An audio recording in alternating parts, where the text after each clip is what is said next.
Nan-in, a Japanese master during the Meiji era, received a university professor who came to inquire about Zen. Nan-in served tea. He poured his visitor's cup full, then kept on pouring. The professor watched the overflow until he no longer could restrain himself. "It is overfull, no more will go in." "Like this cup," Nan-in said. "You are full of your own opinions and speculations. How can I show you Zen unless you first empty your cup?"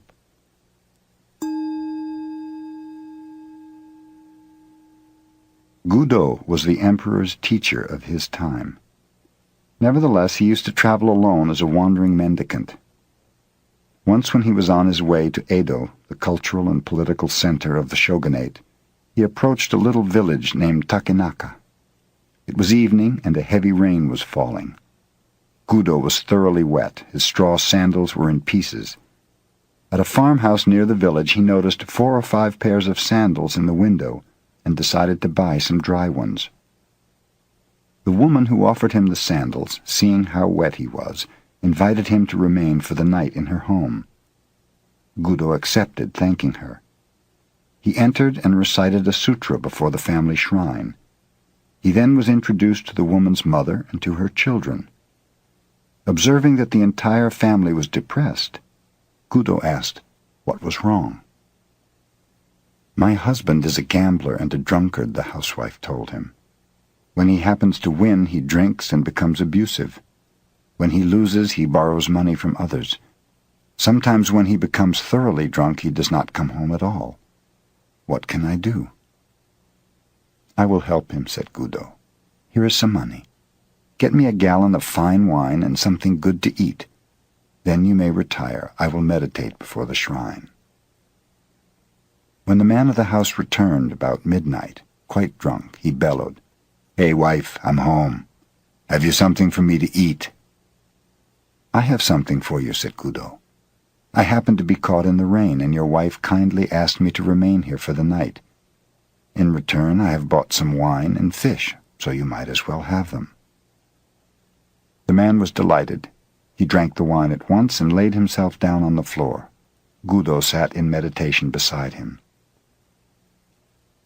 In the morning, when the husband awoke, he had forgotten about the previous night. "Who are you? Where do you come from?" he asked Gudo, who still was meditating. "I am Gudo of Kyoto, and I am going on to Edo," replied the Zen master. The man was utterly ashamed. He apologized profusely to the teacher of his emperor. Gudo smiled. "Everything in this life is impermanent," he explained. "Life is very brief. If you keep on gambling and drinking, you will have no time left to accomplish anything else, and you'll cause your family to suffer too." The perception of the husband awoke as if from a dream. "You are right," he declared. "How can I ever repay you for this wonderful teaching? Let me see you off and carry your things a little way." "If you wish," assented Gudo. The two started out. After they had gone 3 miles, Gudo told him to return. "Just another 5 miles, he begged Gudo. They continue on. "You may return now," suggested Gudo. "Another 10 miles, the man replied. "Return now," said Gudo when the 10 miles had been passed. "I am going to follow you all the rest of my life," declared the man. Modern Zen teachers in Japan spring from the lineage of a famous master who was the successor of Gudo. His name was Munan, the man who never turned back.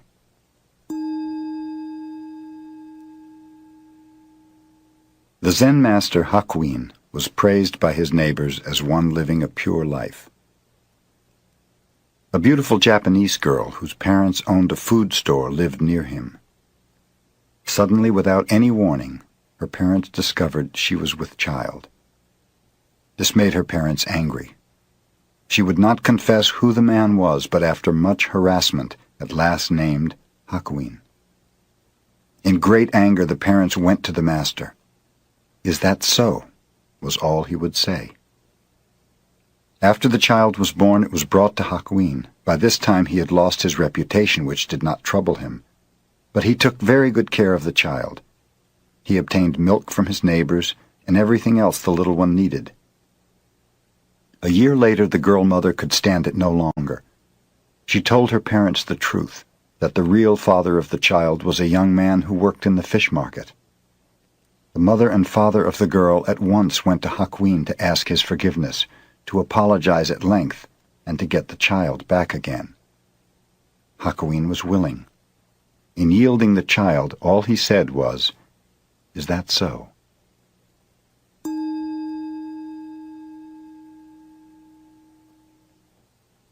The Master Bankei's talks were attended not only by Zen students, but by persons of all ranks and sects. He never quoted sutras, nor indulged in scholastic dissertations. Instead, his words were spoken directly from his heart to the hearts of his listeners. His large audiences angered a priest of the Nichiren sect because the adherents had left to hear about Zen. The self-centered Nichiren priest came to the temple determined to debate with Bankei. "Hey, Zen teacher," he called out, "wait a minute. Whoever respects you will obey what you say, but a man like myself does not respect you. Can you make me obey you?" "Come up beside me and I will show you," said Bankei. Proudly the priest pushed his way through the crowd to the teacher. Bankei smiled. "Come over to my left side." The priest obeyed. "No," said Bankei, "we may talk better if you are on the right side. Step over here." The priest proudly stepped over to the right. "You see," observed Bankei, "you are obeying me, and I think you are a very gentle person. Now sit down and listen."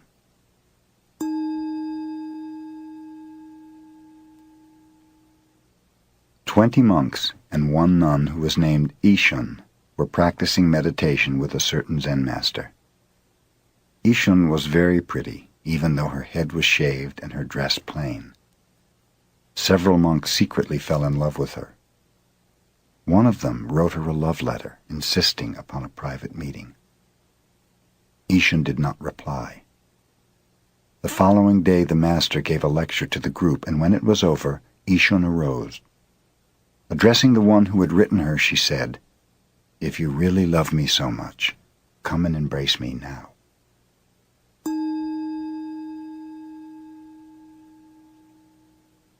There was an old woman in China who had supported a monk for over 20 years. She had built a little hut for him and fed him while he was meditating. Finally, she wondered just what progress he had made in all this time. To find out, she obtained the help of a girl rich in desire. "Go and embrace him," she told her, and then ask him suddenly, "What now?" The girl called upon the monk, and without much ado caressed him, asking him what he was going to do about it. "An old tree grows on a cold rock in winter," replied the monk somewhat poetically. "Nowhere is there any warmth." The girl returned and related what he had said. "To think I fed that fellow for 20 years, exclaimed the old woman in anger. "He showed no consideration for your need, no disposition to explain your condition. He need not have responded to passion, but at least he should have evidenced some compassion." She at once went to the hut of the monk and burned it down.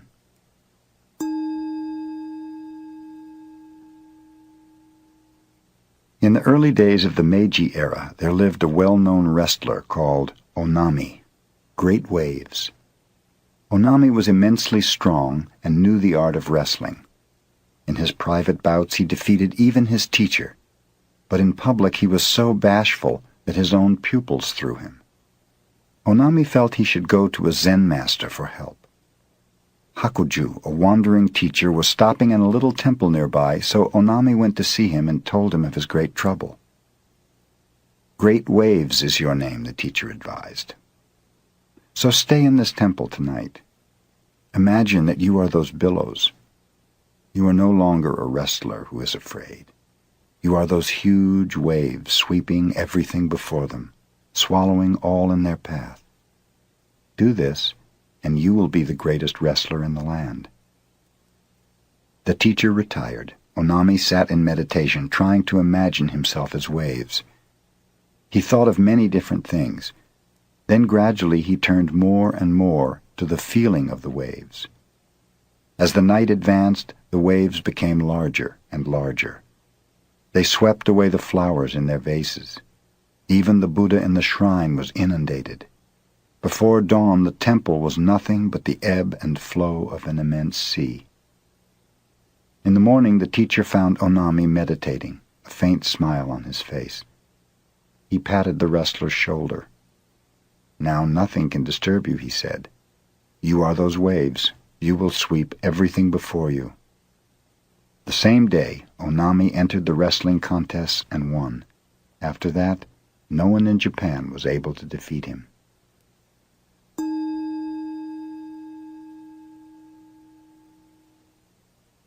Ryokan, a Zen master, lived the simplest kind of life in a little hut at the foot of a mountain. One evening, a thief visited the hut, only to discover there was nothing in it to steal.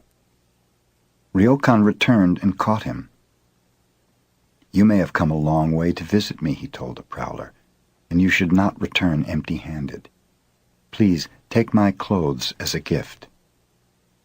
The thief was bewildered. He took the clothes and slunk away. Ryokan sat naked watching the moon. "Poor fellow," he mused. "I wish I could give him this beautiful moon."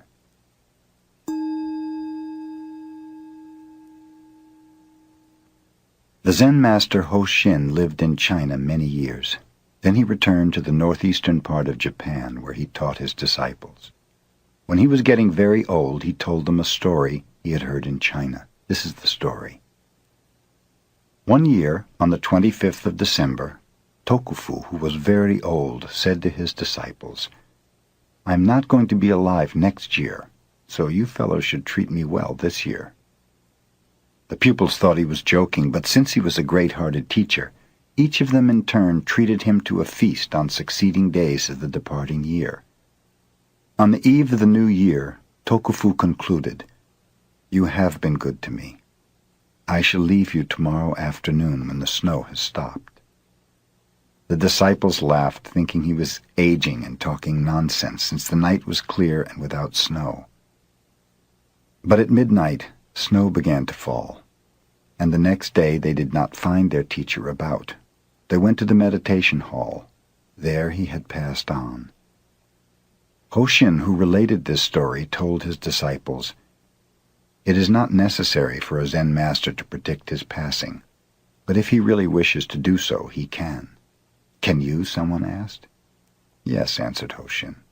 "I will show you what I can do 7 days from now." None of the disciples believed him, and most of them had even forgotten the conversation when Hoshin called them together. "7 days ago," he remarked, "I said I was going to leave you. It is customary to write a farewell poem, but I am neither a poet nor calligrapher.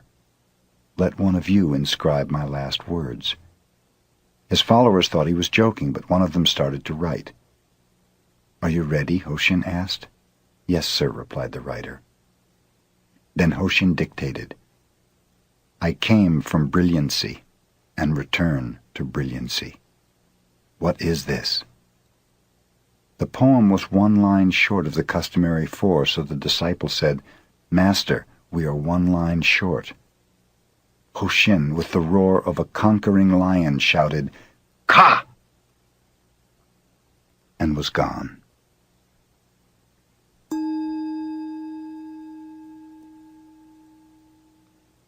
The exquisite Shunkei, whose other name was Suzu, was compelled to marry against her wishes when she was quite young.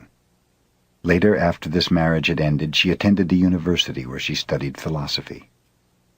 To see Shunkei was to fall in love with her. Moreover, wherever she went, she herself fell in love with others. Love was with her at the university, and afterwards, when philosophy did not satisfy her and she visited a temple to learn about Zen, the Zen students fell in love with her. Shunkei's whole life was saturated with love. At last in Kyoto she became a real student of Zen. Her brothers in the sub-temple of Kenin praised her sincerity. One of them proved to be a congenial spirit and assisted her in the mastery of Zen. The abbot of Kenin, Mokurai, silent thunder, was severe. He kept the precepts himself and expected his priests to do so. In modern Japan, whatever zeal these priests have lost for Buddhism, they seem to have gained for taking wives. Mokurai used to take a broom and chase the women away when he found them in any of his temples, but the more wives he swept out, the more seemed to come back. In this particular temple, the wife of the head priest became jealous of Shunkei's earnestness and beauty. Hearing the students praise her serious Zen made this wife squirm and itch. Finally, she spread a rumor about Shunkei and the young man who was her friend. As a consequence, he was expelled, and Shunkei was removed from the temple. I may have made the mistake of love, thought Shunkei, but the priest's wife shall not remain in the temple either if my friend is to be treated so unjustly. Shunkei the same night with a can of kerosene set fire to the 500-year-old temple and burned it to the ground. In the morning she found herself in the hands of the police. A young lawyer became interested in her and endeavored to make her sentence lighter. "Do not help me," she told him. "I might decide to do something else which would only imprison me again." At last a sentence of 7 years was completed, and Shunkei was released from the prison where the 60-year-old warden also had become enamored of her. But now everyone looked upon her as a jailbird. No one would associate with her. Even the Zen people who were supposed to believe in enlightenment in this life and with this body shunned her. Zen, Shunkei found, was one thing, and the followers of Zen quite another. Her relatives would have nothing to do with her. She grew sick, poor, and weak. She met a Shinsu priest who taught her the name of the Buddha of love, and in this Shunkei found some solace and peace of mind. She passed away when she was still exquisitely beautiful and hardly 30 years old. She wrote her own story in a futile endeavor to support herself, and some of it she told to a woman writer, so it reached the Japanese people. Those who rejected Shunkei, those who slandered and hated her, now read of her life with tears of remorse.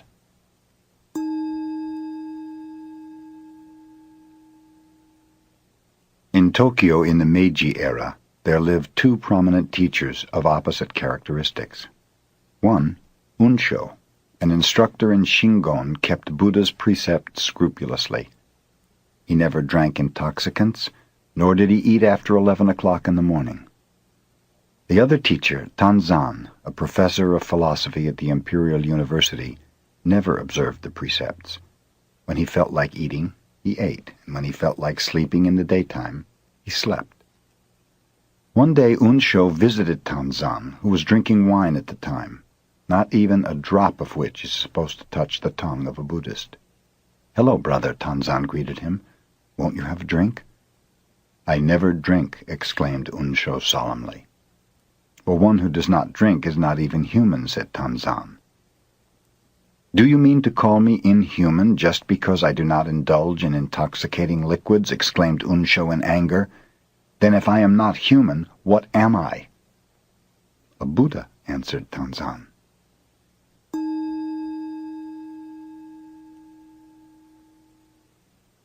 Shōun became a teacher of Soto Zen. When he was still a student, his father passed away, leaving him to care for his old mother. Whenever Shōun went to a meditation hall, he always took his mother with him. Since she accompanied him when he visited monasteries, he could not live with the monks. So he would build a little house and care for her there. He would copy sutras, Buddhist verses, and in this manner receive a few coins for food. When Shōun brought fish for his mother, the people would scoff at him, for a monk is not supposed to eat fish. But Shōun did not mind. His mother, however, was hurt to see others laugh at her son. Finally she told Shōun, "I think I will become a nun. I can be a vegetarian too." She did, and they studied together. Shōun was fond of music and was a master of the harp, which his mother also played. On full moon nights they used to play together. One night a young lady passed by their house and heard music. Deeply touched, she invited Shōun to visit her the next evening and play. He accepted the invitation. A few days later he met the young lady on the street and thanked her for her hospitality. Others laughed at him. He had visited the house of a woman of the streets. One day Shoun left for a distant temple to deliver a lecture. A few months afterwards he returned home to find his mother dead. Friends had not known where to reach him, so the funeral was then in progress. Shoun walked up and hit the coffin with his staff. "Mother, your son has returned," he said. "I'm glad to see you've returned, son," he answered for his mother. "Yes, I'm glad too," Shoun responded. Then he announced to the people about him, "The funeral ceremony is over. You may bury the body." When Shoun was old, he knew his end was approaching. He asked his disciples to gather around him in the morning, telling them he was going to pass on at noon. Burning incense before the picture of his mother and his old teacher, he wrote a poem. "For 56 years I lived as best I could, making my way in this world. Now the rain has ended, the clouds are clearing, the blue sky has a full moon." His disciples gathered about him, reciting a sutra, and Shoun passed on during the invocation.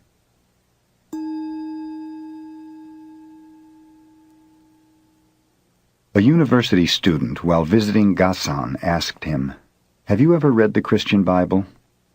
"No, read it to me," said Gasan. The student opened the Bible and read from St. Matthew. "And why take ye thought for raiment? Consider the lilies of the field, how they grow. They toil not, neither do they spin. And yet I say unto you that even Solomon in all his glory was not arrayed like one of these. Take therefore no thought for the morrow shall take thought for the things of itself." Gasan said, "Whoever uttered those words I consider an enlightened man." The student continued reading. "Ask, and it shall be given you. Seek, and ye shall find. Knock, and it shall be opened unto you. For everyone that asketh receiveth, and he that seeketh findeth, and to him that knocketh it shall be opened." Gasan remarked, "That is excellent. Whoever said that is not far from Buddhahood."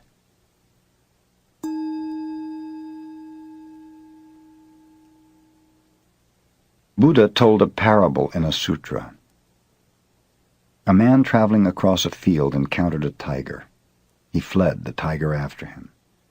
Coming to a precipice, he caught hold of the root of a wild vine and swung himself down over the edge. The tiger sniffed at him from above. Trembling, the man looked down to where, far below, another tiger was waiting to eat him. Only the vine sustained him. 2 mice, one white and one black, little by little started to gnaw away the vine. The man saw a luscious strawberry near him. Grasping the vine with one hand, he plucked the strawberry with the other. How sweet it tasted!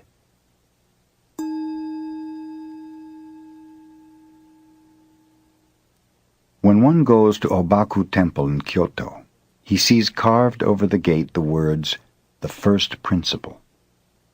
The letters are unusually large, and those who appreciate calligraphy always admire them as being a masterpiece. They were drawn by Kosen 200 years ago. When the master drew them, he did so on paper from which workmen made the larger carving in wood. As Kosen sketched the letters, a bold pupil was with him who had made several gallons of ink for the calligraphy and who never failed to criticize his master's work. "That is not good," he told Kosen after the first effort. "How is that one?" "Poor, worse than before," pronounced the pupil. Kosen patiently wrote one sheet after another until 84 first principles had accumulated, still without the approval of the pupil. Then when the young man stepped outside for a few moments, Kosen thought, "Now is my chance to escape his keen eye," and he wrote hurriedly with a mind free from distraction, "The First Principle." "A masterpiece," pronounced the pupil.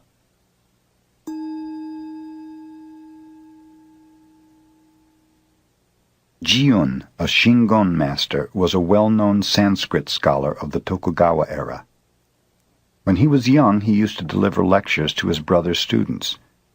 His mother heard about this and wrote him a letter. "Son, I do not think you became a devotee of the Buddha because you desired to turn into a walking dictionary for others. There is no end to information and commentation, glory and honor. I wish you would stop this lecture business. Shut yourself up in a little temple in a remote part of the mountain. Devote your time to meditation, and in this way attain true realization."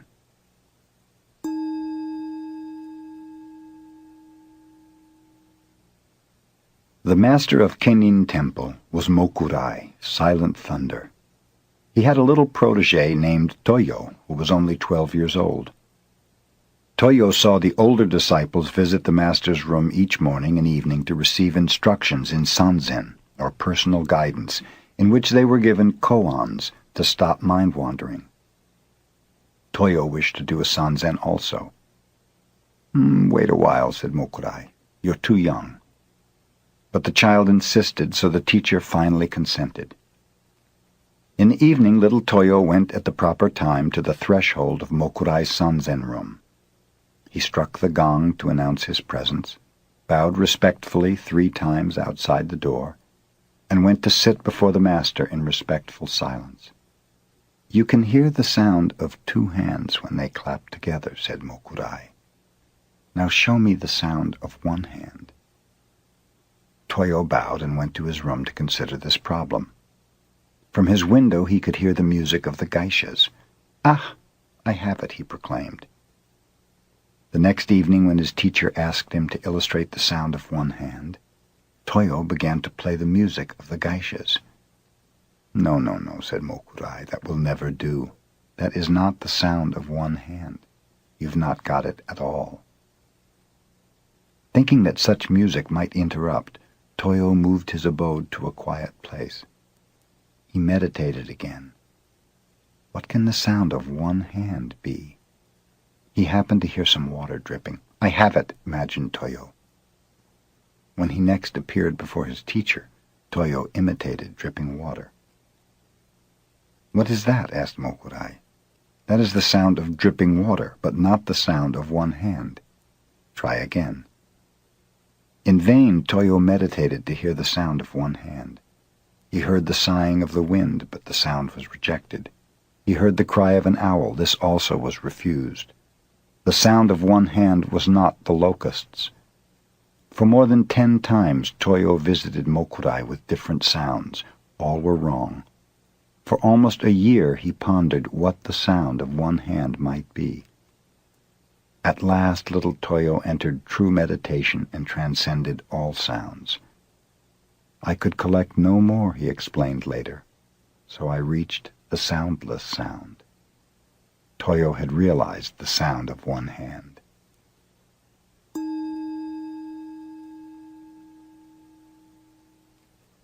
Soyen Shaku, the first Zen teacher to come to America, said, "My heart burns like fire, but my eyes are as cold as dead ashes." He made the following rules which he practiced every day of his life. In the morning before dressing, light incense and meditate. Retire at a regular hour. Partake of food at regular intervals. Eat with moderation and never to the point of satisfaction. Receive a guest with the same attitude you have when alone. When alone, maintain the same attitude you have in receiving guests. Watch what you say, and whatever you say, practice it. When an opportunity comes, do not let it pass by, yet always think twice before acting. Do not regret the past, look to the future. Have the fearless attitude of a hero and the loving heart of a child. Upon retiring, sleep as if you had entered your last sleep. Upon awakening, leave your bed behind you instantly, as if you had cast away a pair of old shoes.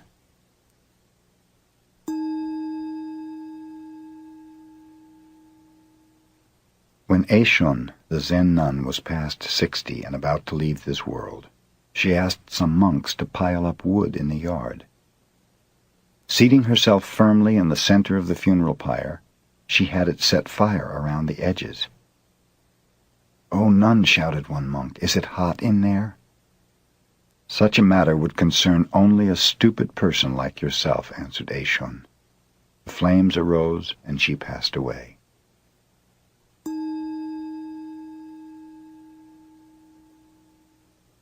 A farmer requested a Tendai priest to recite sutras for his wife who had died.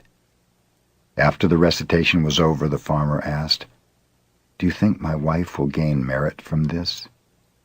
"Not only your wife, but all sentient beings will benefit from the recitation of sutras," answered the priest. "If you say all sentient beings will benefit," said the farmer, "my wife may be very weak and others will take advantage of her, getting the benefit she should have. So please, recite sutras just for her." The priest explained that it was the desire of a Buddhist to offer blessings and wish merit for every living being. "That is a fine teaching," concluded the farmer, "but please make one exception. I have a neighbor who is rough and mean to me. Just exclude him from all those sentient beings."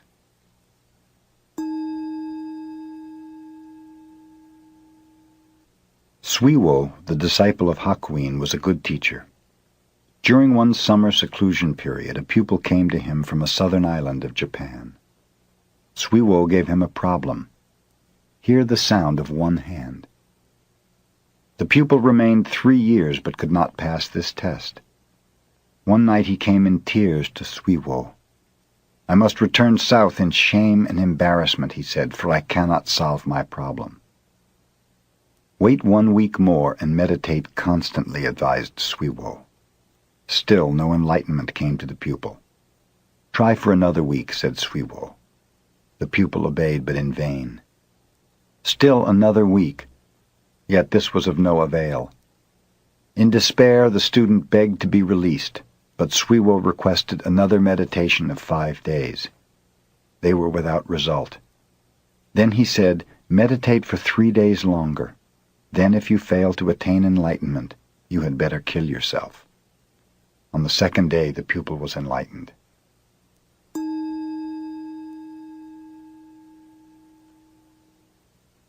Provided he makes and wins an argument about Buddhism with those who live there, any wandering monk can remain in a Zen temple. If he is defeated, he has to move on. In a temple in the northern part of Japan, 2 brother monks were dwelling together. The elder one was learned, but the younger one was stupid and had but one eye. A wandering monk came and asked for lodging, properly challenging them to a debate about the sublime teaching.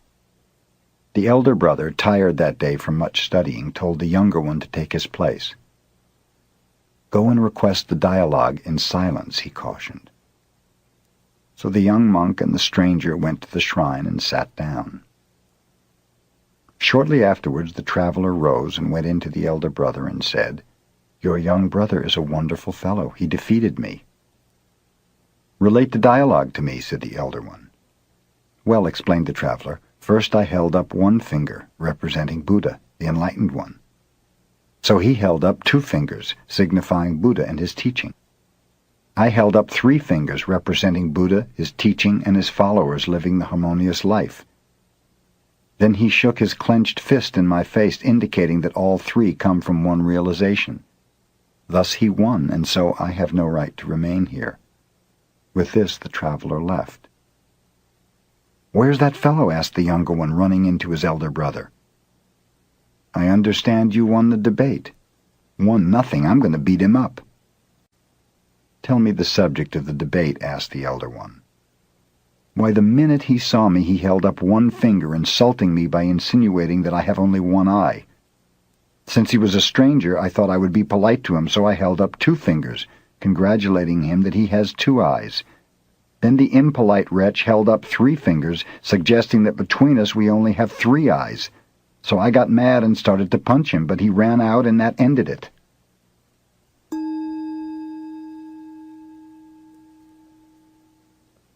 After Bankei had passed away, a blind man who lived near the master's temple told a friend, "Since I'm blind, I cannot watch a person's face, so I must judge his character by the sound of his voice. Ordinarily, when I hear someone congratulate another upon his happiness or success, I also hear a secret tone of envy. When condolence is expressed for the misfortune of another, I hear pleasure and satisfaction, as if the one condoling was really glad there was something left to gain in his own world.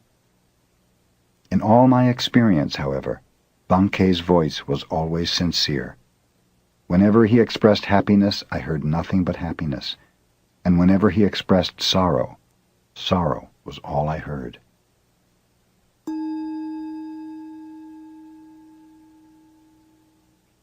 Keichu, the great Zen teacher of the Meiji era, was the head of Tofuku, a cathedral in Kyoto.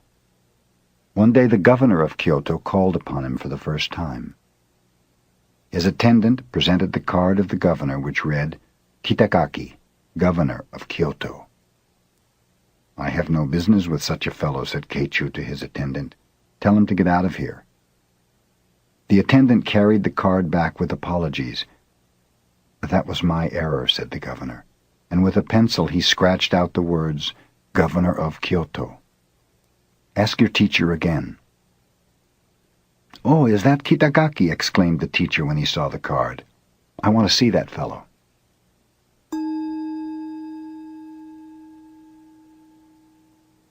When Banzan was walking through a market, he overheard a conversation between a butcher and his customer. "Give me the best piece of meat you have," said the customer. "Everything in my shop is the best," replied the butcher. "You cannot find here any piece of meat that is not the best." At these words, Banzan became enlightened.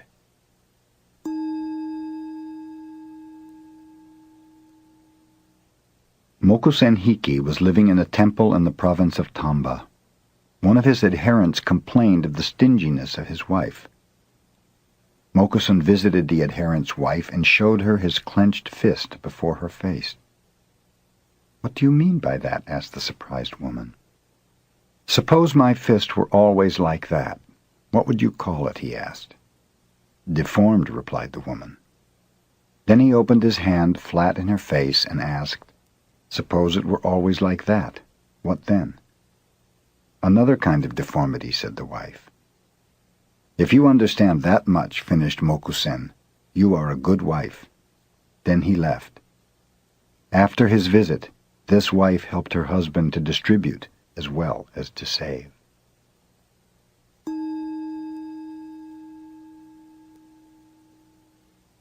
Mokugen was never known to smile until his last day on earth. When his time came to pass away, he said to his faithful ones, "You have studied under me for more than 10 years. Show me your real interpretation of Zen. Whoever expresses this most clearly shall be my successor and receive my robe and bowl." Everyone watched Mokugen's severe face, but no one answered. Encho, a disciple who had been with his teacher for a long time, moved near the bedside. He pushed forward the medicine cup a few inches. This was his answer to the command. The teacher's face became even more severe. "Is that all you understand?" he asked.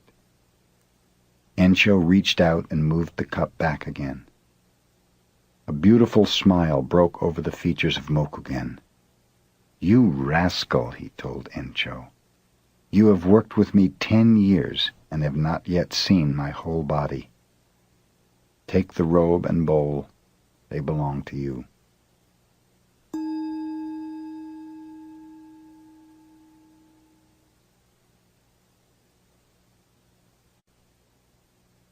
Zen students are with their masters at least 10 years before they presume to teach others. Non-In was visited by Tenno, who, having passed his apprenticeship, had become a teacher. The day happened to be rainy, so Tenno wore wooden clogs and carried an umbrella. After greeting him, Non-In remarked, "I suppose you left your wooden clogs in the vestibule. I want to know if your umbrella is on the right or left side of the clogs." Tenno, confused, had no instant answer. He realized that he was unable to carry his Zen every minute. He became Non-In's pupil, and he studied 6 more years to accomplish his every-minute Zen.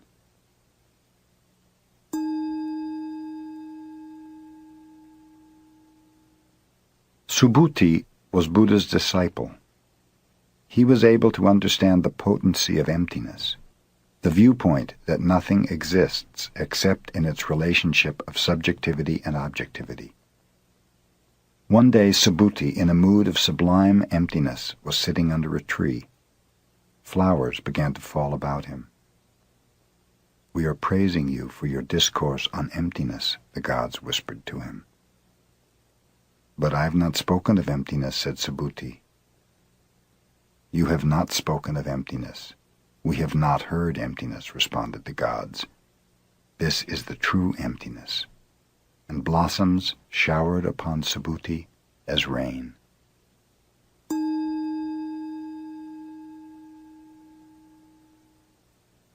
Gisho was ordained as a nun when she was 10 years old. She received training just as the little boys did. When she reached the age of 16, she traveled from one Zen master to another, studying with them all. She remained 3 years with Unzan, 6 years with Guke, but was unable to obtain a clear vision. At last she went to the master Inzan. Inzan showed her no distinction at all on account of her sex. He scolded her like a thunderstorm. He cuffed her to awaken her inner nature. Gisho remained with Inzan 13 years, and then she found that which she was seeking. In her honor, Inzan wrote a poem. This nun studied 13 years under my guidance. In the evening she considered the deepest koans. In the morning she was wrapped in other koans. The Chinese nun Tetsuma surpassed all before her, and since Mujū, none has been so genuine as this Gisho. Yet there are many more gates for her to pass through. She should receive still more blows from my iron fist. After Gisho was enlightened, she went to the province of Banshu, started her own Zen temple, and taught 200 other nuns until she passed away 1 year in the month of August.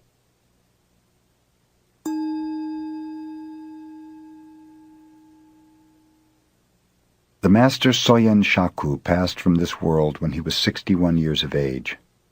Fulfilling his life's work, he left a great teaching, far richer than that of most Zen masters. His pupils used to sleep in the daytime during midsummer, and while he overlooked this, he himself never wasted a minute. When he was but 12 years old, he was already studying Tendai philosophical speculation. One summer day the air had been so sultry that little Soyen stretched his legs and went to sleep while his teacher was away. 3 hours passed, when suddenly waking, he heard his master enter, but it was too late. There he lay, sprawled across the doorway. "I beg your pardon. I beg your pardon," his teacher whispered, stepping carefully over Soyen's body, as if it were that of some distinguished guest. After this, Soyen never slept again in the afternoon.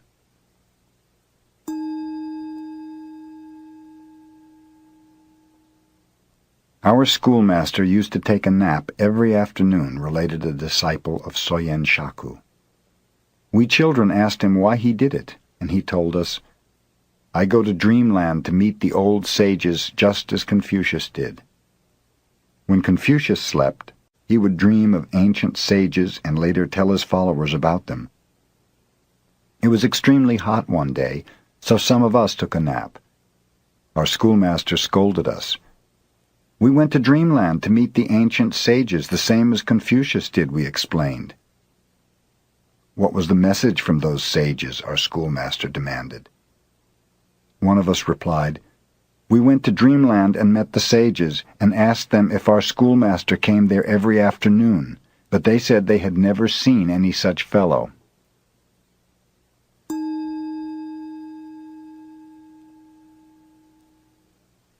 Joshu began the study of Zen when he was 60 years old and continued until he was 80 when he realized Zen. He taught from the age of 80 until he was 120.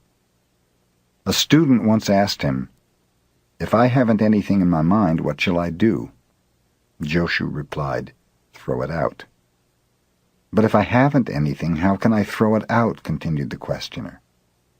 "Well," said Joshu, "then carry it out."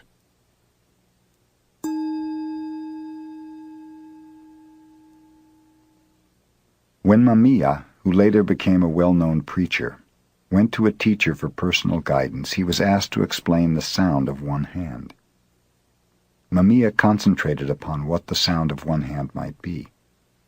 "You're not working hard enough," his teacher told him. "You are too attached to food, wealth, things, and that sound. It would be better if you died. That would solve the problem." The next time Mamiya appeared before his teacher, he was again asked what he had to show regarding the sound of one hand. Mamiya at once fell over as if he were dead. "You're dead, all right," observed the teacher. "But how about that sound?" "I haven't solved that yet," replied Mamiya, looking up. "Dead men do not speak," said the teacher. "Get out."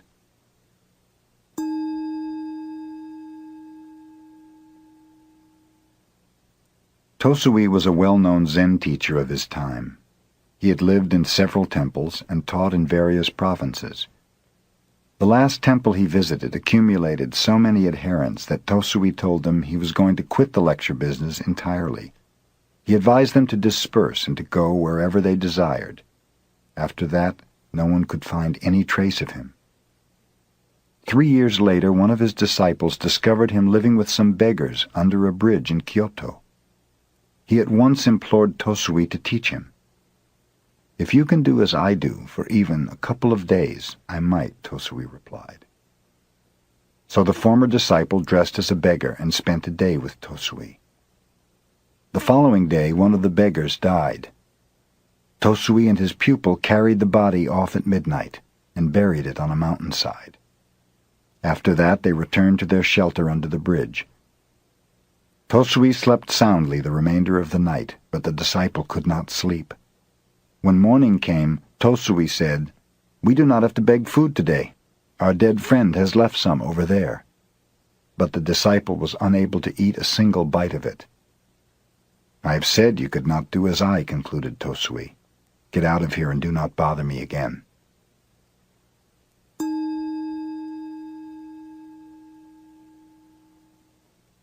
When Bankei held his seclusion weeks of meditation, pupils from many parts of Japan came to attend. During one of these gatherings, a pupil was caught stealing. The matter was reported to Bankei with the request that the culprit be expelled. Bankei ignored the case. Later, the pupil was caught in a similar act, and again Bankei disregarded the matter.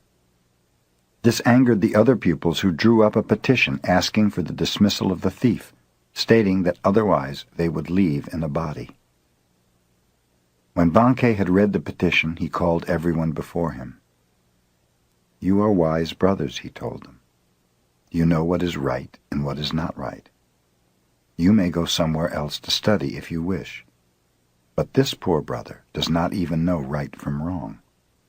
Who will teach him if I do not? I'm going to keep him here, even if all the rest of you leave." A torrent of tears cleansed the face of the brother who had stolen. All desire to steal had vanished.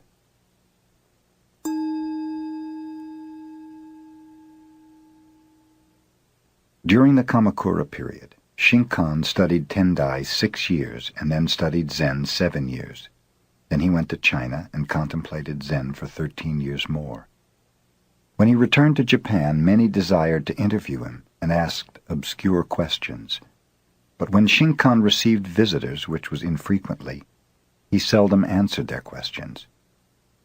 One day, a 50-year-old student of enlightenment said to Shinkan, "I have studied the Tendai school of thought since I was a little boy, but one thing in it I cannot understand. Tendai claims that even the grass and trees will become enlightened. To me, this seems very strange.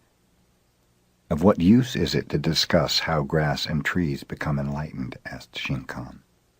"The question is, how you yourself can become so. Did you ever consider that?" "I never thought of it in that way," marveled the old man. "Then go home and think it over," finished Shinkan.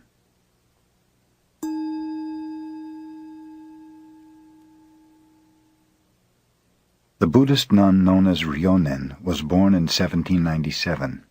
She was a granddaughter of the famous Japanese warrior Shingen.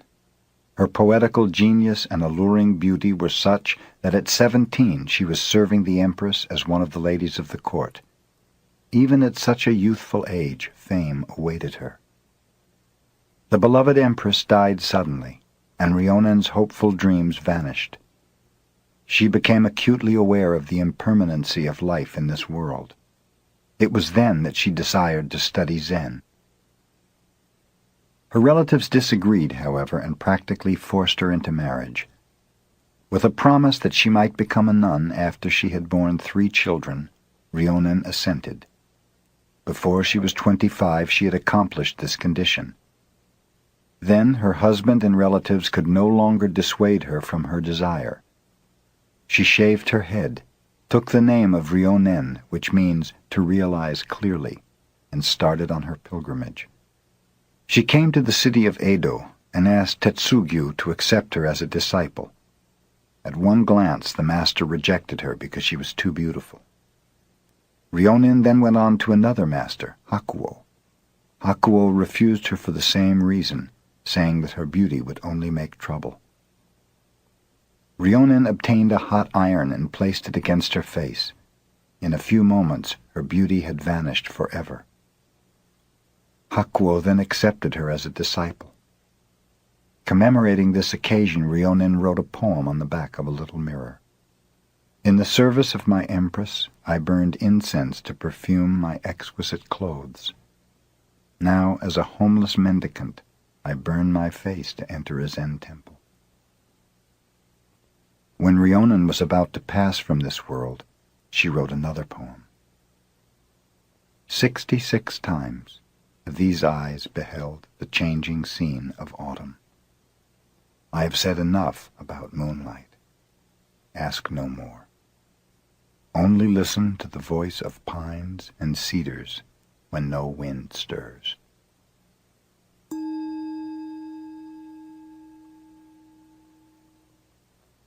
The cook monk Dairyo at Bankai's monastery decided that he would take good care of his old teacher's health and give him only fresh miso, a paste of soybeans mixed with wheat and yeast that often ferments. Bankei, noticing that he was being served better miso than his pupils, asked, "Who is the cook today?" Dairyo was sent before him. Bankei learned that according to his age and position he should eat only fresh miso. So he said to the cook, "Then you think I shouldn't eat at all?" With this he entered his room and locked the door. Dairyo, sitting outside the door, asked his teacher's pardon. Bankei would not answer. For 7 days Dairyo sat outside and Bankei within. Finally, in desperation, an adherent called loudly to Bankei, "You may be all right, old teacher, but this young disciple here has to eat. He cannot go without food forever." At that Bankei opened the door. He was smiling. He told Dairyo, "I insist on eating the same food as the least of my followers. When you become the teacher, I do not want you to forget this."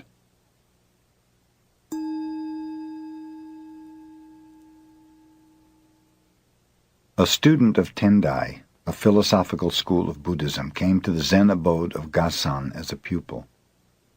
When he was departing a few years later, Gasan warned him, "Studying the truth speculatively is useful as a way of collecting preaching material. But remember that unless you meditate constantly, your light of truth may go out."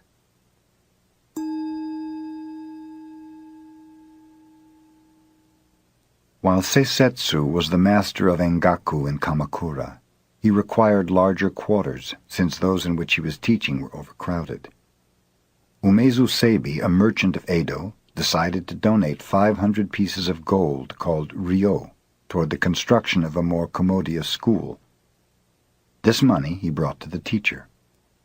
Seisetsu said, "All right, I will take it." Umezu gave Seisetsu the sack of gold, but he was dissatisfied with the attitude of the teacher. One might live a whole year on 3 ryo, and the merchant had not even been thanked for 500. "In that sack are 500 ryo, hinted Umezu. "You told me that before," replied Seisetsu.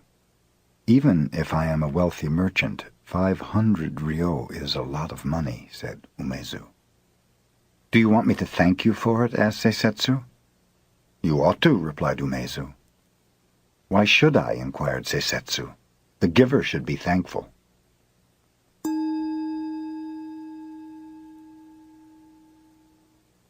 Taiko, a warrior who lived in Japan before the Tokugawa era, studied Cha-no-yu, tea etiquette, with Sen no Rikyu, a teacher of that aesthetical expression of calmness and contentment. Taiko's attendant warrior, Keito, interpreted his superior's enthusiasm for tea etiquette as negligence of state affairs, so he decided to kill Sen no Rikyu. He pretended to make a social call upon the tea master, and was invited to drink tea. The master, who was well skilled in his art, saw at a glance the warrior's intention, so he invited Keito to leave his sword outside before entering the room for the ceremony, explaining that Cha-no-yu represents peacefulness itself. Keito would not listen to this. "I am a warrior," he said. "I always have my sword with me. Cha-no-yu or no Cha-no-yu, I have my sword." "Very well. Bring your sword in and have some tea," consented Sen no Rikyu. The kettle was boiling on the charcoal fire. Suddenly Sen no Rikyu tipped it over. Hissing steam arose, filling the room with smoke and ashes. The startled warrior ran outside. The tea master apologized. "It was my mistake. Come back in and have some tea. I have your sword here covered with ashes, and will clean it and give it to you." In this predicament the warrior realized he could not very well kill the tea master, so he gave up the idea.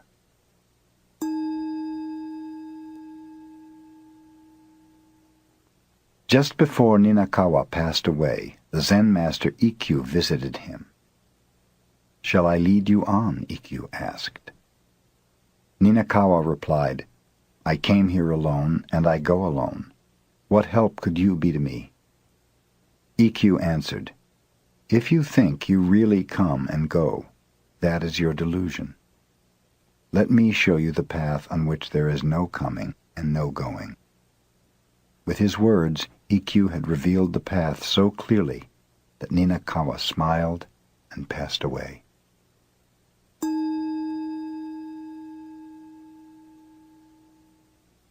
A soldier named Nobushige came to Hakuin and asked, "Is there really a paradise and a hell?"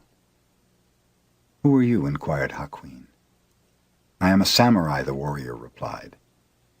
"You, a soldier?" exclaimed Hakuin. "What kind of ruler would have you as his guard? Your face looks like that of a beggar." Nobushige became so angry that he began to draw his sword, but Hakuin continued, "So you have a sword. Your weapon is probably much too dull to cut off my head." As Nobushige drew his sword, Hakuin remarked, "Here open the gates of hell." At these words the samurai, perceiving the master's discipline, sheathed his sword and bowed. "Here open the gates of paradise," said Hakuin.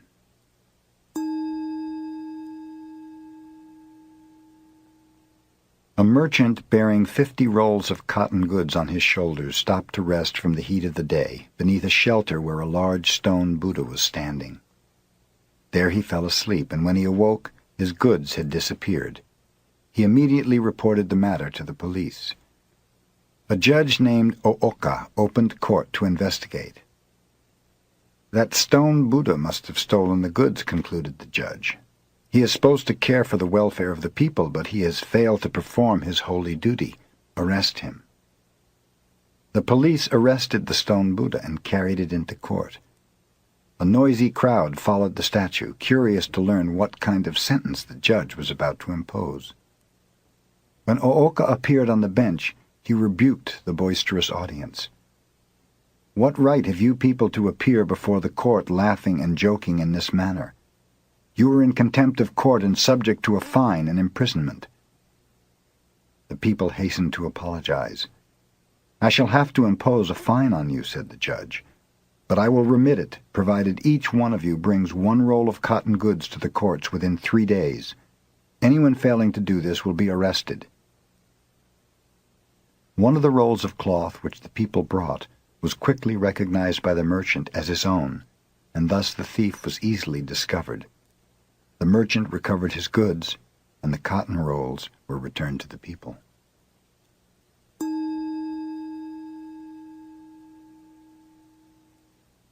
Once a division of the Japanese army was engaged in a sham battle, and some of the officers found it necessary to make their headquarters in Gasan's temple.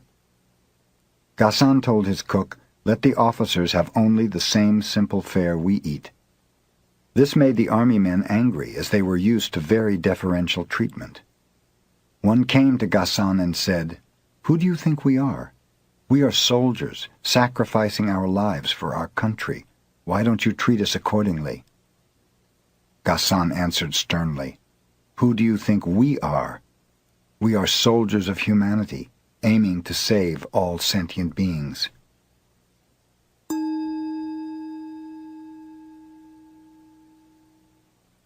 Zenkai, the son of a samurai, journeyed to Edo and there became the retainer of a high official. He fell in love with the official's wife and was discovered. In self-defense he slew the official, then he ran away with the wife. Both of them later became thieves, but the woman was so greedy that Zenkai grew disgusted. Finally, leaving her, he journeyed far away to the province of Buzen, where he became a wandering mendicant. To atone for his past, Zenkai resolved to accomplish some good deed in his lifetime. Knowing of a dangerous road over a cliff that had caused the death and injury of many persons, he resolved to cut a tunnel through the mountain there. Begging food in the daytime, Zenkai worked at night digging his tunnel. When 30 years had gone by, the tunnel was 2,280 feet long, 20 feet high, and 30 feet wide. 2 years before the work was completed, the son of the official he had slain, who was a skillful swordsman, found Zenkai out and came to kill him in revenge. "I will give you my life willingly," said Zenkai. "Only let me finish this work. On the day it is completed, then you may kill me." So the son awaited the day. Several months passed, and Zenkai kept on digging. The son grew tired of doing nothing and began to help with the digging. After he had helped for more than a year, he came to admire Zenkai's strong will and character. At last the tunnel was completed, and the people could use it to travel in safety. "Now cut off my head," said Zenkai. "My work is done." "How can I cut off my own teacher's head?" asked the younger man, with tears in his eyes.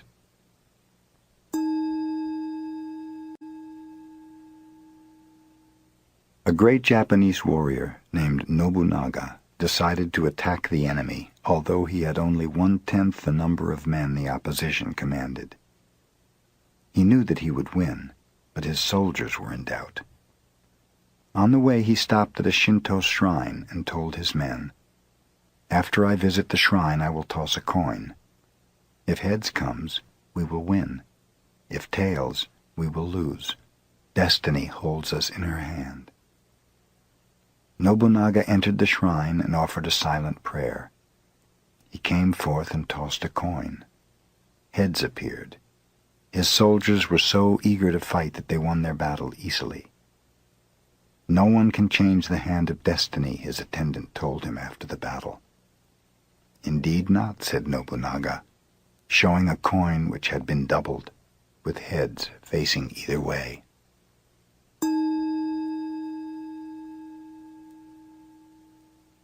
Gasan instructed his adherents one day, Those who speak against killing and who desire to spare the lives of all conscious beings are right. It is good to protect even animals and insects. But what about those persons who kill time? What about those who are destroying wealth and those who destroy political economy? We should not overlook them. Furthermore, what of the one who preaches without enlightenment? He is killing Buddhism.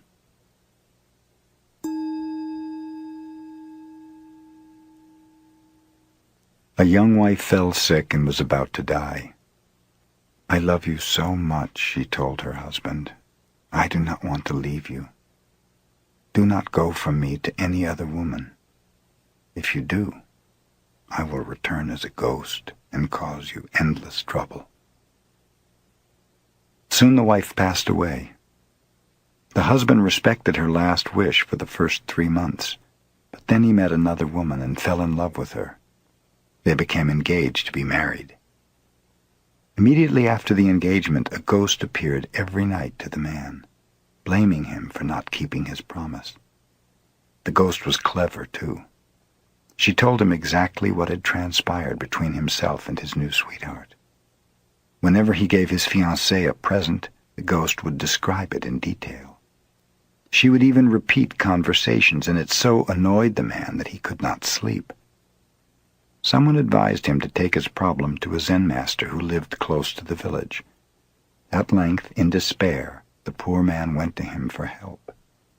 "Your former wife became a ghost and knows everything you do," commented the master. "Whatever you do or say, whatever you give your beloved, she knows. She must be a very wise ghost. Really, you should admire such a ghost. The next time she appears, bargain with her. Tell her that she knows so much you can hide nothing from her, and that if she will answer you one question, you promise to break your engagement and remain single." "What is the question I must ask her?" inquired the man. The master replied, "Take a large handful of soybeans and ask her exactly how many beans you hold in your hand. If she cannot tell you, you will know she is only a figment of your imagination and will trouble you no longer." The next night, when the ghost appeared, the man flattered her and told her that she knew everything. "Indeed," replied the ghost, "and I know you went to see that Zen master today." "And since you know so much," demanded the man, "tell me how many beans I hold in this hand." There was no longer any ghost to answer the question.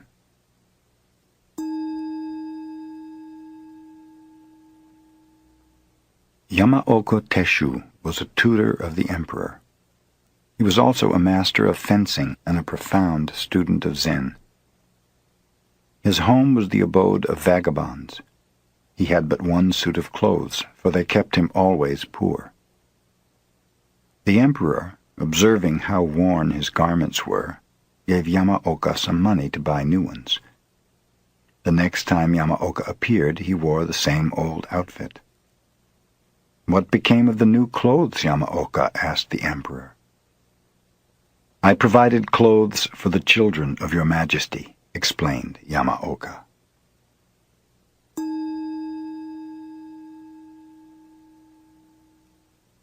In modern times, a great deal of nonsense is talked about masters and disciples, and about the inheritance of a master's teaching by favorite pupils, entitling them to pass the truth on to their adherents.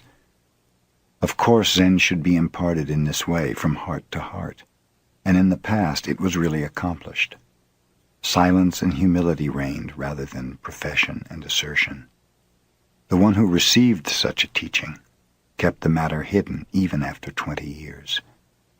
Not until another discovered through his own need that a real master was at hand was it learned that the teaching had been imparted, and even then the occasion arose quite naturally, and the teaching made its way in its own right. Under no circumstance did the teacher even claim, "I am the successor of so-and-so." Such a claim would prove quite the contrary.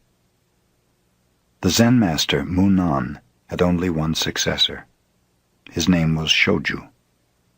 After Shoju had completed his study of Zen, Munan called him into his room. "I'm getting old," he said, "and as far as I know, Shoju, you are the only one who will carry on this teaching. Here's a book. It has been passed down from master to master for 7 generations. I also have added many points according to my understanding. The book is very valuable, and I'm giving it to you to represent your successorship." "If the book is such an important thing, you had better keep it," Shoju replied. "I received your Zen without writing, and I'm satisfied with it as it is." "I know that," said Munan. "Even so, this work has been carried from master to master for 7 generations, so you may keep it as a symbol of having received the teaching. Here." The two happened to be talking before a brazier. The instant Shoju felt the book in his hands, he thrust it into the flaming coals. He had no lust for possessions. Munan, who never had been angry before, yelled, "What are you doing?" Shoju shouted back, "What are you saying?"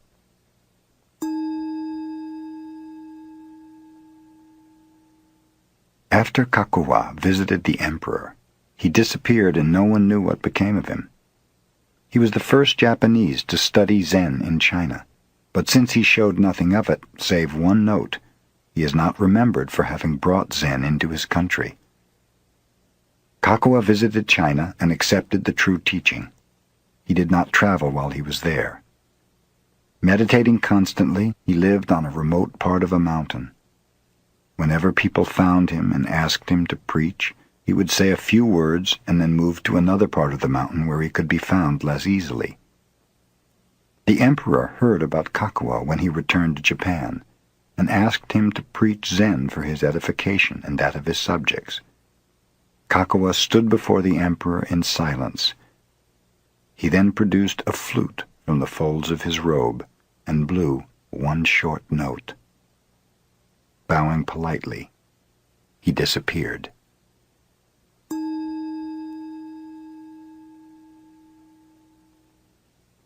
Circumstances arose one day which delayed preparation of the dinner of a Soto Zen master, Fugai, and his followers.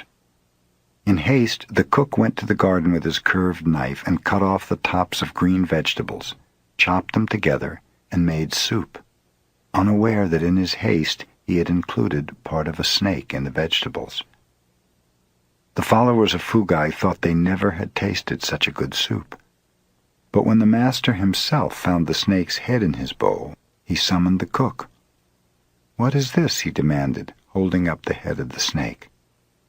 "Oh, thank you, master," replied the cook, taking the morsel and eating it quickly.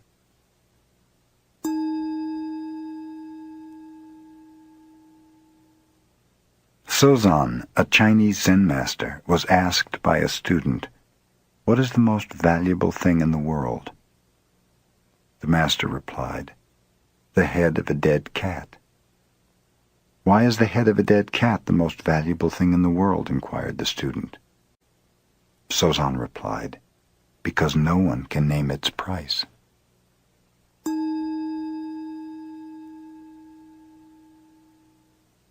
The pupils of the Tendai school used to study meditation before Zen entered Japan. 4 of them, who were intimate friends, promised one another to observe 7 days of silence. On the first day all were silent. Their meditation had begun auspiciously. But when night came and the oil lamps were growing dim, one of the pupils could not help exclaiming to a servant, "Fix those lamps." The second pupil was surprised to hear the first one talk. "We're not supposed to say a word," he remarked. "You two are stupid. Why did you talk?" asked the third. "I'm the only one who has not talked," concluded the fourth pupil.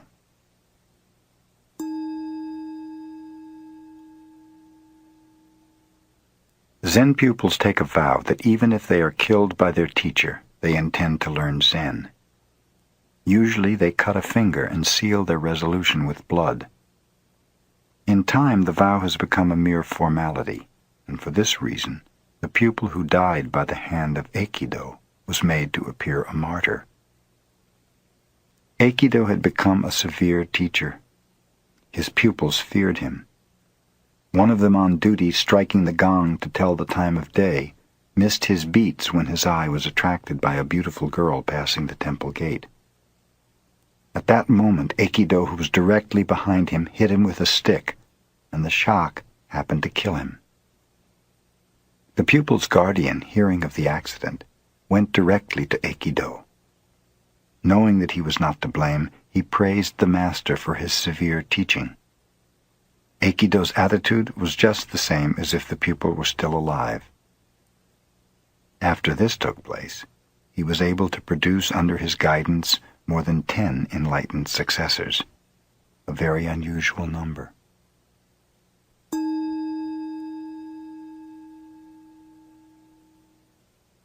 Ryokan devoted his life to the study of Zen. One day he heard that his nephew, despite the admonitions of relatives, was spending his money on a courtesan. Inasmuch as the nephew had taken Ryokan's place in managing the family estate and the property was in danger of being dissipated, the relatives asked Ryokan to do something about it. Ryokan had to travel a long way to visit his nephew, whom he had not seen for many years. The nephew seemed pleased to meet his uncle again and invited him to remain overnight. All night Ryokan sat in meditation. As he was departing in the morning, he said to the young man, "I must be getting old. My hand shakes so. Will you help me tie the string of my straw sandal?" The nephew helped him willingly. "Thank you," finished Ryokan. "You see, a man becomes older and feebler day by day. Take good care of yourself." Then Ryokan left, never mentioning a word about the courtesan or the complaints of the relatives. But from that morning on, the dissipations of the nephew ended.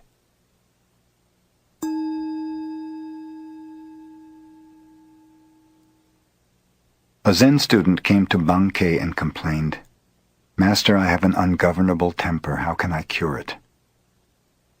"You have something very strange," replied Bankei. "Let me see what you have." "Just now I cannot show it to you," replied the other. "When can you show it to me?" asked Bankei. "It arises unexpectedly," replied the student. Then concluded Bankei, "It must not be your own true nature. If it were, you could show it to me at any time. When you were born, you did not have it, and your parents did not give it to you. Think that over."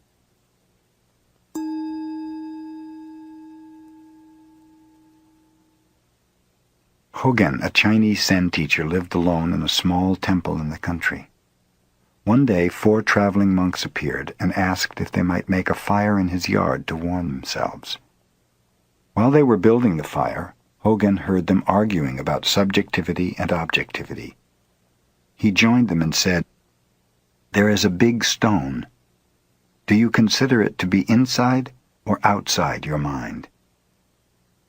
One of the monks replied, "From the Buddhist viewpoint, everything is an objectification of mind, so I would say that the stone is inside my mind." "Your head must feel very heavy," observed Hogen, "if you were carrying around a stone like that in your mind."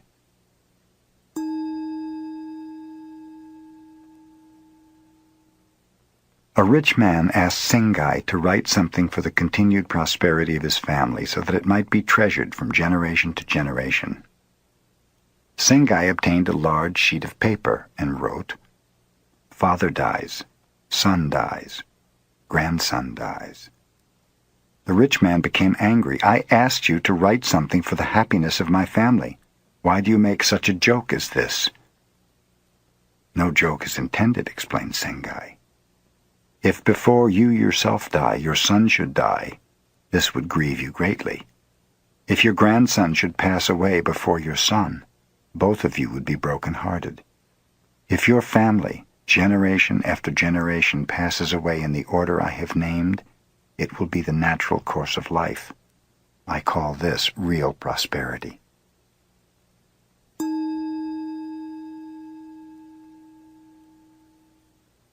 A woman of Nagasaki named Kame was one of the few makers of incense burners in Japan.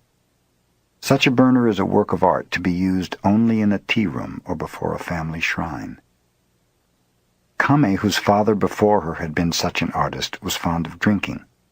She also smoked and associated with men most of the time. Whenever she made a little money, she gave a feast inviting artists, poets, carpenters, workers, men of many vocations and avocations. In their association, she evolved her designs. Kame was exceedingly slow in creating, but when her work was finished, it was always a masterpiece. Her burners were treasured in homes whose womenfolk never drank, smoked, or associated freely with men. The mayor of Nagasaki once requested Kame to design an incense burner for him. She delayed doing so until almost half a year had passed. At that time, the mayor, who had been promoted to office in a distant city, visited her. He urged Kame to begin work on his burner. At last, receiving the inspiration, Kame made the incense burner. After it was completed, she placed it upon a table. She looked at it long and carefully. She smoked and drank before it as if it were her own company. All day she observed it. At last, picking up a hammer, Kame smashed it to bits.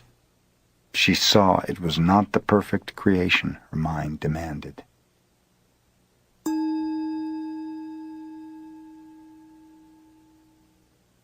When Bankei was preaching at Ryomon Temple, a Shinshu priest, who believed in salvation through the repetition of the name of the Buddha of love, was jealous of his large audience and wanted to debate with him.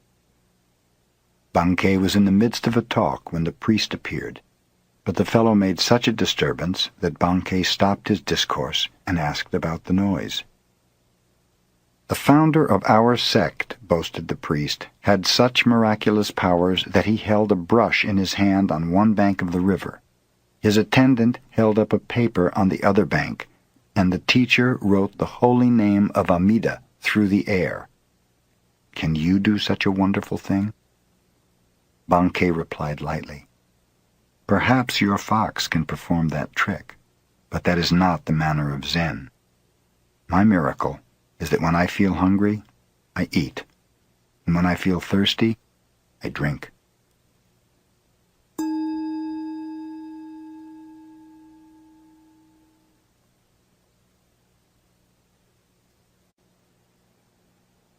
Yamaoka Teshu, as a young student of Zen, visited one master after another. He called upon Dokuon of Shokoku. Desiring to show his attainment, he said, The mind, Buddha, and sentient beings, after all, do not exist. The true nature of phenomena is emptiness. There is no realization, no delusion, no sage, no mediocrity. There is no giving and nothing to be received. Dokuan, who was smoking quietly, said nothing. Suddenly he whacked Yamaoka with his bamboo pipe. This made the youth quite angry. If nothing exists, inquired Dokuan, where did this anger come from?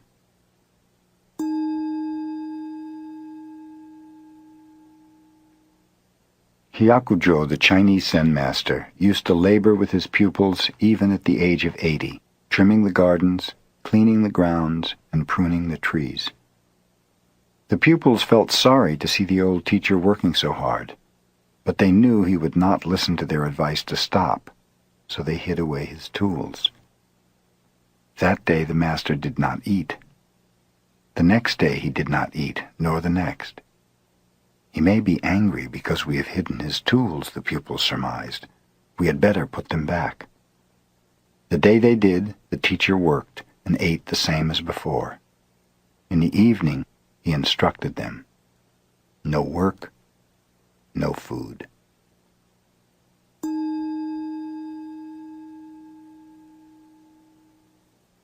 Ikkyu, the Zen master, was very clever even as a boy. His teacher had a precious teacup, a rare antique. Ikkyu happened to break this cup and was greatly perplexed. Hearing the footsteps of his teacher, he held the pieces of the cup behind him. When the master appeared, Ikkyu asked, Why do people have to die? This is natural, explained the older man. Everything has to die and has just so long to live. Ikkyu, producing the shattered cup, added, "It was time for your cup to die."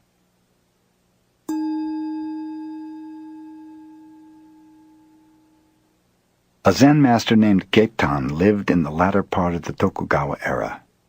He used to say, "There are three kinds of disciples: those who impart Zen to others, those who maintain the temples and shrines, and then there are the rice bags and the clothes hangers."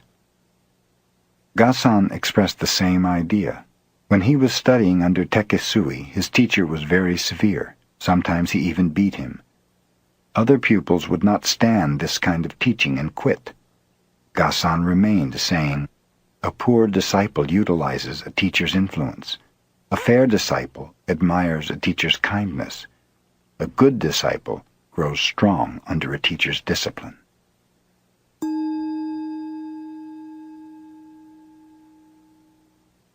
Zen teachers train their young pupils to express themselves. Two Zen temples each had a child protege. One child going to obtain vegetables each morning would meet the other on the way. "Where are you going?" asked the one. "I'm going wherever my feet go," the other responded. This reply puzzled the first child, who went to his teacher for help. "Tomorrow morning," the teacher told him, "when you meet that little fellow, ask him the same question. He'll give you the same answer, and then you ask him, 'Suppose you have no feet, then where are you going?' That'll fix him." The children met again the following morning. "Where are you going?" asked the first child. "I'm going wherever the wind blows," answered the other. This again nonplussed the youngster, who took his defeat to his teacher. "Ask him where he's going if there's no wind," suggested the teacher. The next day the children met a third time. "Where are you going?" asked the first child.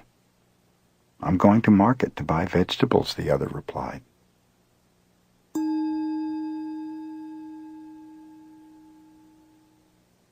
Tangen had studied with Sengai since childhood. When he was 20, he wanted to leave his teacher and visit others for comparative study, but Sengai would not permit this. Every time Tangen suggested it, Sengai would give him a rap on the head. Finally, Tangen asked an elder brother to coax permission from Sengai. This the brother did, and then reported to Tangen, "It is arranged. I have fixed it for you to start on your pilgrimage at once." Tangen went to Sengai to thank him for his permission. The master answered by giving him another rap. When Tangen related this to his elder brother, the other said, "What is the matter? Sengai has no business giving permission and then changing his mind. I'll tell him so." And off he went to see the teacher. "I did not cancel my permission," said Sengai. "I just wish to give him one last smack over the head, for when he returns he will be enlightened, and I will not be able to reprimand him again."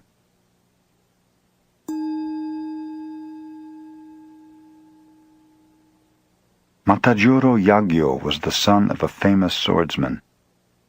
His father, believing that his son's work was too mediocre to anticipate mastership, disowned him. So Matajuro went to Mount Futara, and there found the famous swordsman Banzo.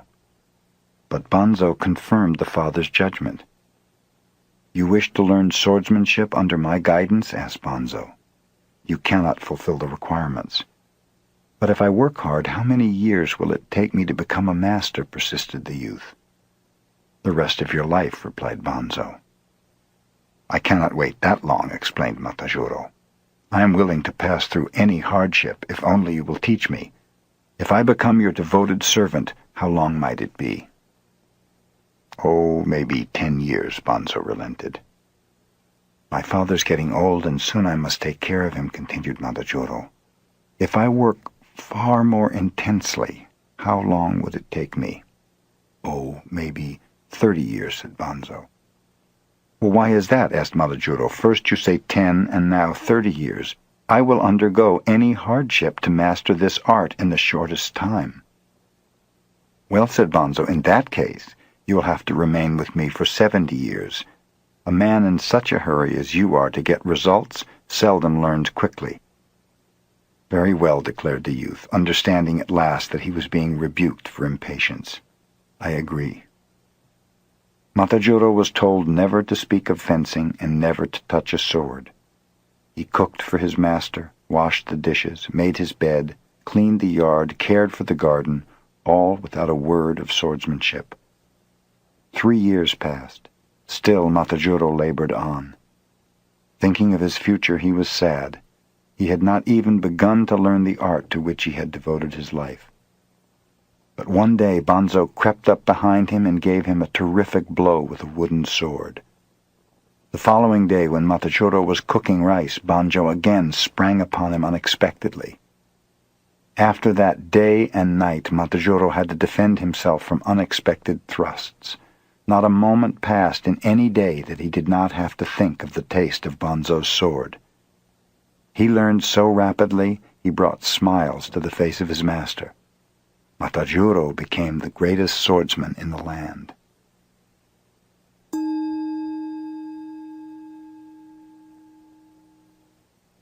Encho was a famous storyteller. His tales of love stirred the hearts of his listeners. When he narrated a story of war, it was as if the listeners themselves were on the field of battle.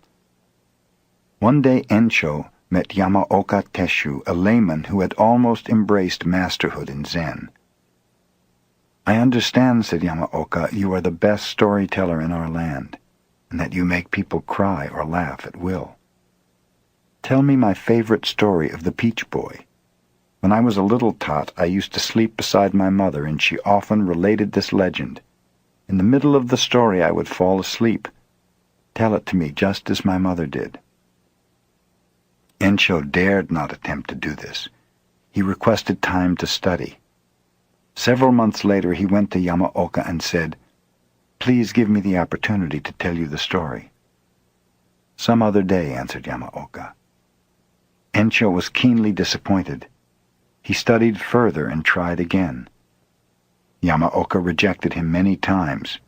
When Encho would start to talk, Yamaoka would stop him, saying, "You're not yet like my mother."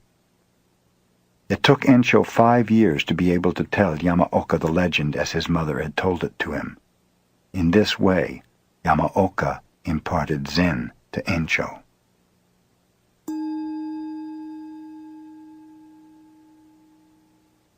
Many pupils were studying meditation under the Zen master Sengai.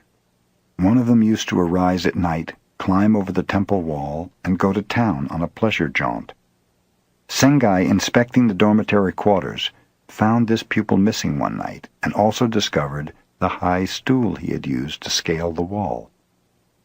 Sengai removed the stool and stood there in its place. When the wanderer returned, not knowing that Sengai was the stool, he put his feet on the master's head and jumped down into the grounds. Discovering what he had done, he was aghast. Sengai said, "It is very chilly in the early morning. Do be careful not to catch cold yourself." The pupil never went out at night again.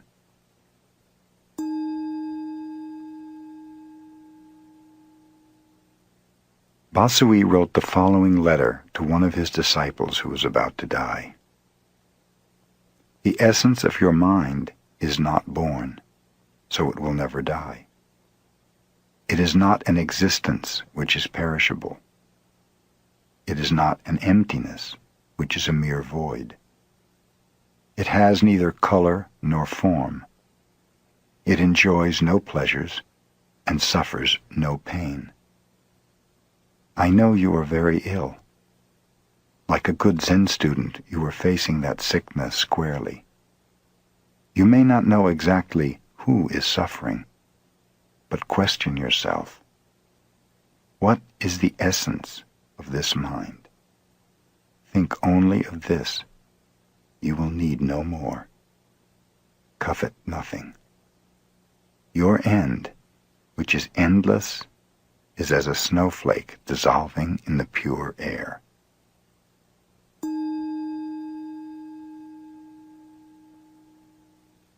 A Zen master named Isan asked a young student to bring him a pail of water to cool his bath.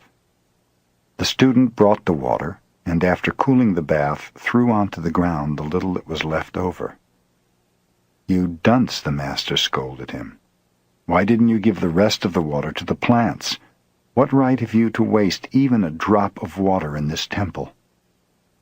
The young student attained Zen in that instant.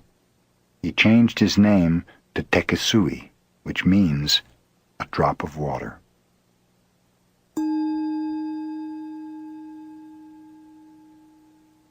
Tosui was the Zen master who left the formalism of temples to live under a bridge with beggars. When he was getting very old, a friend helped him to earn his living without begging. He showed Tosui how to collect rice and manufacture vinegar from it, and Tosui did this until he passed away. While Tosui was making vinegar, one of the beggars gave him a picture of the Buddha. Tosui hung it on the wall of his hut and put a sign beside it. The sign read, "Mr. Amida Buddha, this little room is quite narrow. I can let you remain as a transient, but don't think I'm asking you to help me to be reborn in your paradise."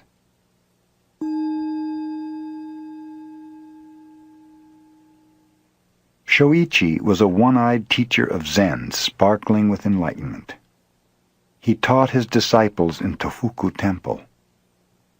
Day and night the whole temple stood in silence. There was no sound at all. Even the reciting of sutras was abolished by the teacher. His pupils had nothing to do but meditate. When the master passed away, an old neighbor heard the ringing of bells and the recitation of sutras. Then she knew Shoichi had gone.